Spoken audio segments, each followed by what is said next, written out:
This is my placement for creating a kind of nude belly there blonde. So I start highlighting around the face first, and from the very first highlight I start to pivot, so skinnier at the front, thicker towards the back. This will just create softness and contrast. So while the face frame will be soft, you'll have a small amount of contrast in there with the pivot sections. When I have enough density in the corner of each section, I'll then tip the ends out, making sure I keep my tip super low. If I take it too high, I'm going to remove my dimension and create a blonde that's too heavily highlighted.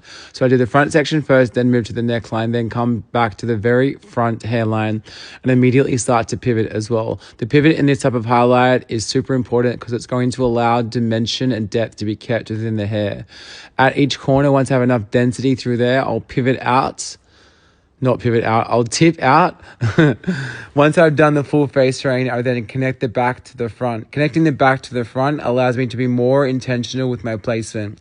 Once I've done my first highlight all the way to the crown area, I am then left with a triangle on top, and I take sections around 1 centimeter to 2 centimeters thick, keeping my highlight super fine and spaced out. I call this a sparkle light, and making sure my tip out in this section is kept lower than the other tip outs to maintain contrast. Once my tip out is ready, I like to pull out on dry hair and then brush out my T's on dry hair.